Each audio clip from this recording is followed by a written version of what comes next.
Olá, tudo bem? Meu nome é Caio Modesto e você está no canal Pregando as Escrituras. Você é muito bem-vindo.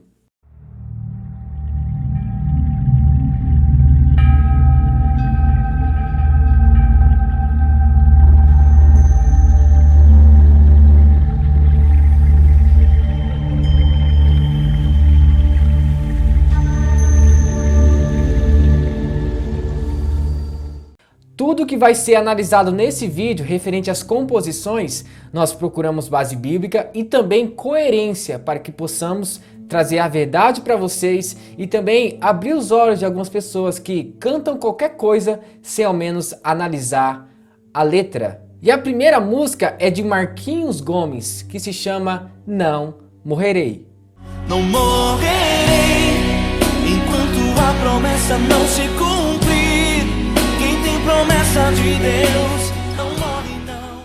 Vamos analisar essa composição que diz o seguinte: se a luta é muito grande, ela te fez perder a fé. O meu Deus entrar na guerra, peleja por você. Aí eu lhe pergunto, como Deus pode lutar por uma pessoa se ela perdeu a fé? Eu entendo que ele quer trazer algo para nós, não desistir de nossas lutas, mas parece que há um erro teológico nessa canção quando diz que ela te fez perder a fé, ou seja, aquilo que você está passando, a sua luta é muito grande, então isso lhe fez perder a fé. Mas vamos ver o que a Bíblia nos ensina, lá em Hebreus capítulo 11, versículo 6, que diz o seguinte: sem fé é impossível agradar a Deus, pois quem dele se aproxima precisa crer que ele existe e que recompensa aqueles que o buscam. Como Deus vai pelejar por você ou vai te abençoar se você não tem fé nele? Não tem muito sentido essa parte da música. E diz mais ainda: não morrerei enquanto a promessa não se cumprir. Quem tem promessa de Deus não morre não desiste não, e tem a fé de Abraão. O interessante é que ele diz assim, não morrerei enquanto a promessa não se cumprir. Quem tem promessa de Deus não morre não. Vamos ver agora o que está escrito em Hebreus capítulo 11, versículo 13, que diz o seguinte: todos estes ainda viveram pela fé e morreram sem receber o que tinha sido prometido. Viram-nas de longe e de longe a saudaram, reconhecendo que eram estrangeiros e peregrinos na terra. Então tome muito cuidado com essas canções que, lembre-se irmãos, o grande perigo, a maioria das pessoas que cantam música gospel, os cantores gospels, eles não têm a maioria nenhum estudo sobre teologia, sobre a palavra de Deus. Eles cantam aquilo que as pessoas querem ouvir e não o que agrada a Deus. E o grande problema é que essas pessoas estão visando apenas o seu público. Ou seja, as promessas que hoje é cantado é totalmente ao contrário o que as escrituras nos ensinam. Muitas pessoas confundem promessa com algo material. Ou seja, casa, carro, família, uma boa vida. Mas na verdade, a promessa que Jesus nos promete é o que está escrito lá em 1 João, capítulo 2, versículo 25, que diz o seguinte: e esta é a promessa que ele nos fez, a vida eterna. Então esta é a promessa, a vida eterna. Cristo morreu na cruz para que nós possamos ter vida eterna nele. O que nos faz vencer o mal é a fé em Cristo Jesus. Não serão promessas. Tome muito cuidado com essas composições. Olha só o erro teológico que há nessa composição. E a próxima música se chama Penina, do pastor Melvin. A Penina vai ver você se mudar pra onde? Aquela casa que Deus vai te dar.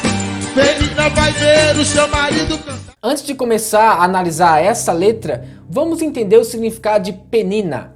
Penina em hebraico significa coral. É uma personagem bíblica do Antigo Testamento, mencionado no livro de 1 Samuel como uma das esposas de Elcana, que foi o pai do profeta Samuel. Segundo o texto bíblico, Penina era fértil e tinha filhos, enquanto a outra esposa, Ana, não gerava descendentes para Elcana. No entanto, Ana era mais amada do que Penina.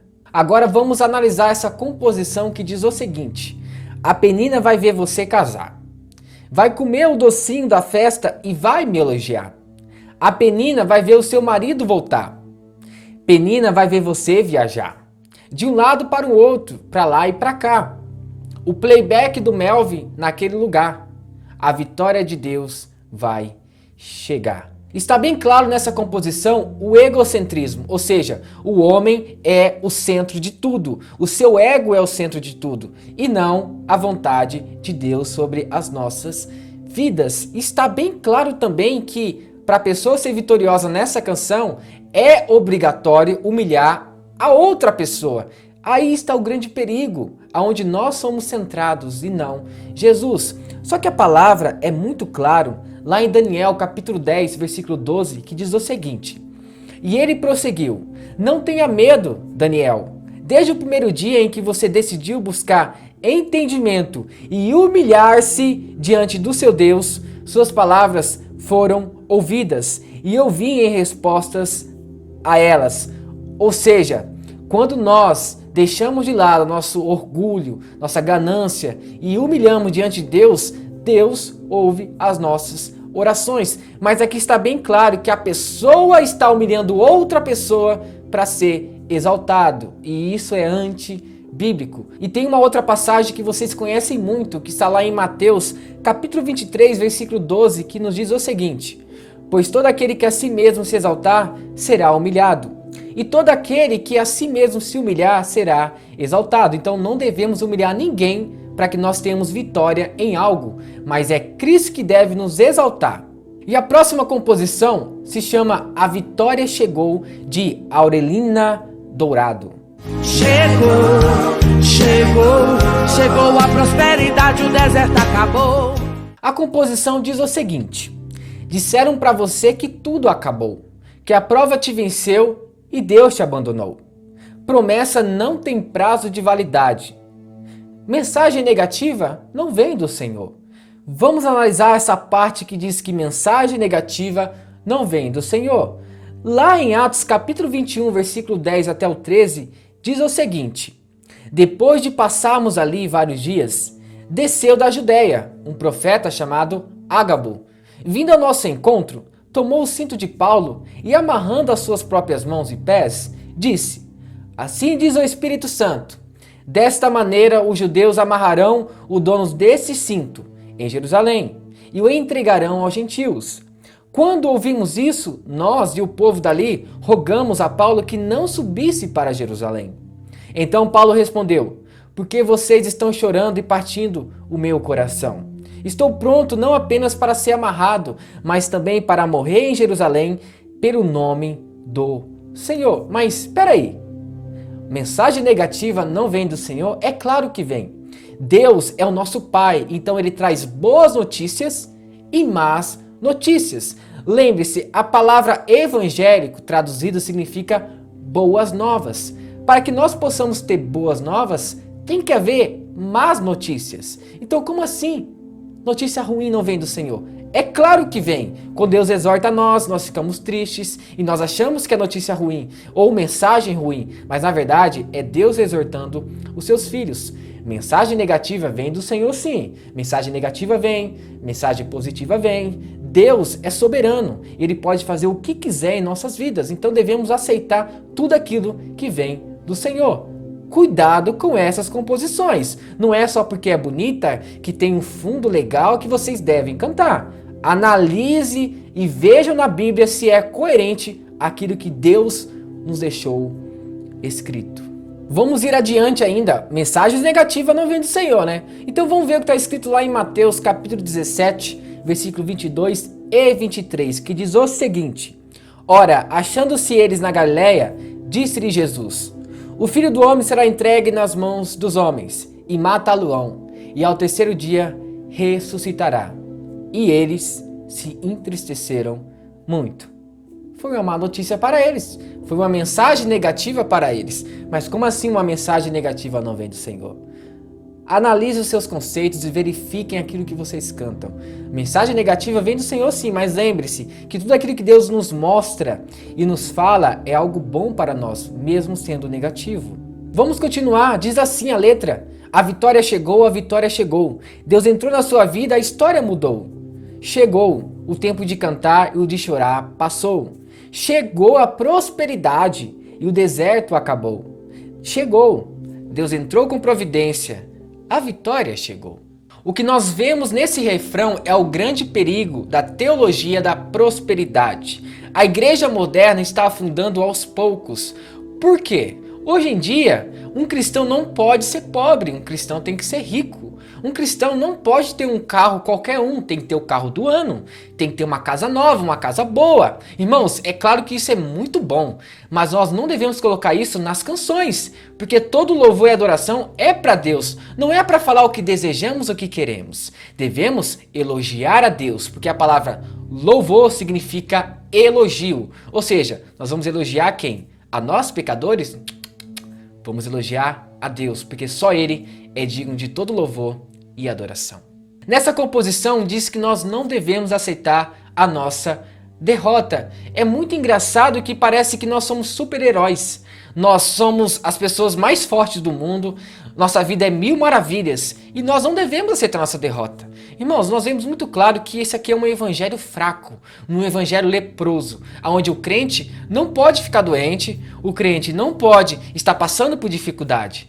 Irmãos, tomem muito cuidado, nós somos carne e osso, somos falhos e pecadores. Haverá derrotas sim em nossas vidas, mas nós somos mais que vencedores em Cristo Jesus. Somente com Jesus podemos vencer algo. E a próxima canção é de Jamile. É hora de vencer.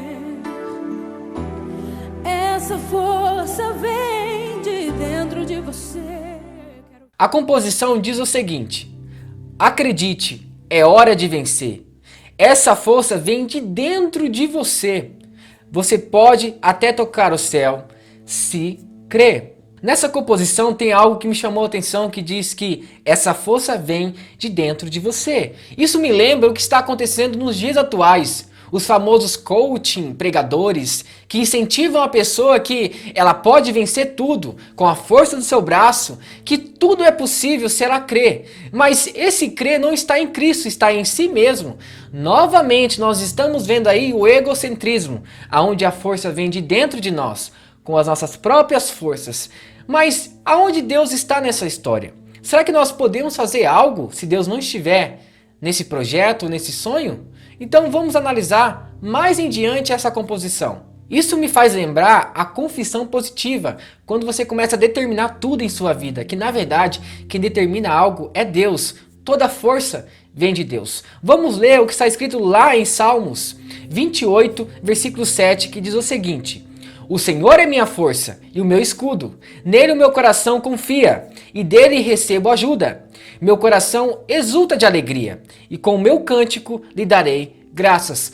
Preste atenção no que está escrito aqui. O Senhor é minha força. Então é de Deus que nós devemos procurar força e não de nós mesmos, porque de nós não podemos fazer nada. Em Efésios capítulo 6, versículo 10 diz o seguinte: finalmente fortaleçam-se no Senhor e no seu forte poder. Ou seja, a força não vem de dentro de nós, a força vem de Deus. Então a força não depende somente daquilo que nós queremos, mas aquilo que Deus quer para as nossas vidas. Assim nós entendemos quem Deus é. Então a força não depende de nós. Até a nossa fé é dom de Deus. Então tudo que nós temos provém do Senhor. A composição diz mais: nossos sonhos, a gente é quem constrói. É vencendo os limites, escalando as fortalezas, conquistando o impossível pela fé. Preste atenção, nossos sonhos, a gente é quem constrói. Aí um grande perigo. Na verdade, quem constrói nossos sonhos não somos nós. É primeiramente Deus. É Ele que constrói tudo em nossas vidas. E sem Jesus nós não podemos fazer nada. Os nossos sonhos não poderão dar certo. E também os nossos planos não poderão ser bem-aventurados. Porque lá em João capítulo 15, versículo 5, diz o seguinte: eu sou a videira, vós as varas. Quem está em mim e eu nele, esse dá muito fruto.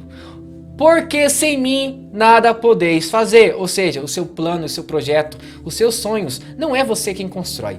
É Jesus. E é Deus que faz tudo em nossas vidas. Como está escrito lá em Filipenses capítulo 2, versículo 13, que diz o seguinte: porque Deus é o que opera em vós tanto o querer como o efetuar, segundo a sua boa vontade. Ou seja, tudo que acontece em nossa vida depende da vontade de Deus. E para Ele são todas as coisas. Amém. Muito obrigado por assistir esse vídeo até o final e se você gostou, não se esqueça, inscreva-se no canal que é muito importante para nós. Ative as notificações no sininho aqui embaixo para você receber os nossos vídeos e deixe seu like para fortalecer nosso projeto aqui no YouTube. E comente abaixo o que você achou do vídeo. E aí, você viu algum outro erro nessas composições? Que Deus abençoe, em nome de Jesus. Amém.